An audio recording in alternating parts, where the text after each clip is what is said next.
আসসালামু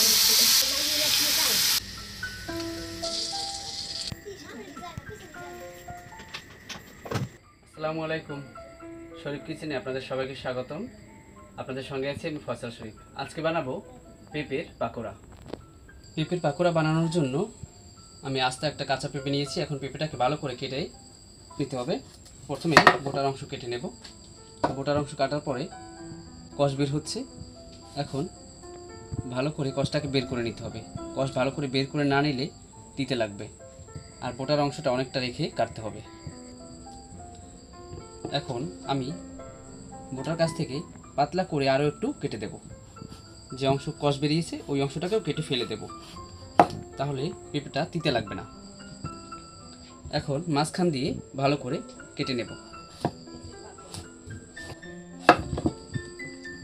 একটা চামচের সাহায্যে মাঝখান দিয়ে বিচিগুলোকে ছাড়িয়ে নেব।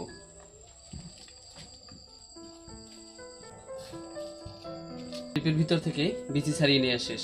এখন একটা পিলার দিয়ে ছোলাটাকে ছিলে নেব।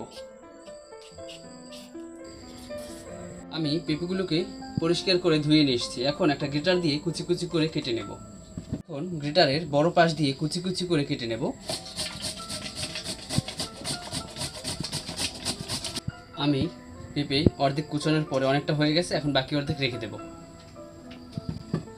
এখন এর মধ্যে আমি একে একে দিয়ে দেব মশলা। প্রথমে দিয়ে দেব পেঁয়াজ কুচি,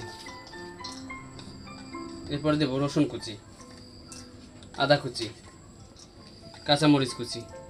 এখন দেব হলুদ গুঁড়া, দেব মরিচ গুঁড়া, জিরার গুঁড়া, ধনিয়ার গুঁড়া। এখন দেব 2 টেবিল চামচ বেসন, 1 টেবিল চামচ ময়দা, লবণ পরিমাণ মতো। এখন সব উপকরণ ভালো করে মিশিয়ে নেব।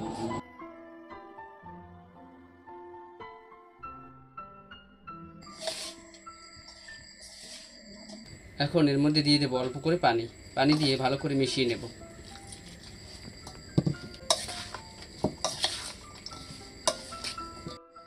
এখন এর মধ্যে দিয়ে দেব একটা ডিম। ডিম দিয়ে ভালো করে আবারও মেখে নেব।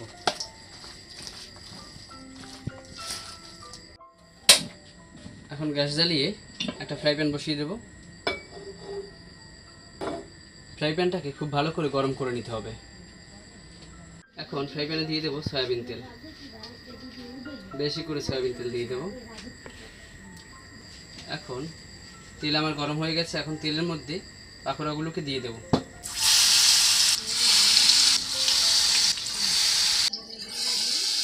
এক পাশ যখন হয়ে যাবে তখন পাকোড়াগুলোকে উল্টে দেব।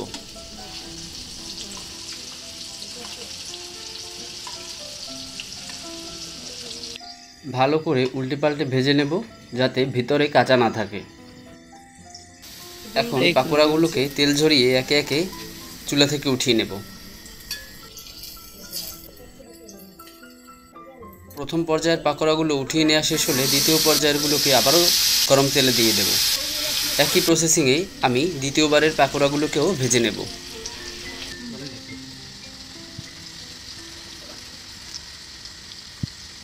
দ্বিতীয় পর্যায়ের পাকোড়াগুলোকেও একটু ভালো করে উল্টে পাল্টে ভেজে নেব। এগুলোকে উঠিয়ে নেব। পাকোড়াগুলোকে একটু লালচে বাদামি করে তারপরে ভেজে নেব।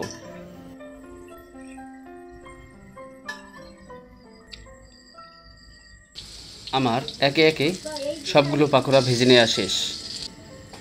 এখন গরম গরম পরিবেশনের পালা। দেখতেই পাচ্ছেন পাকোড়াগুলো দেখতে কতটা সুন্দর হয়েছে। প্রস্তুত আমার পেঁপের পাকোড়া। এতক্ষণ সঙ্গে থাকার জন্য আপনাদের সকলকে ধন্যবাদ। দেখা হবে পরবর্তীতে নতুন কোনো রেসিপি নিয়ে। সে পর্যন্ত সবাই ভালো থাকবেন। আল্লাহ হাফেজ। এবারে পরিবেশনের পালা। উপর থেকে একটু সস দিয়ে দিচ্ছি।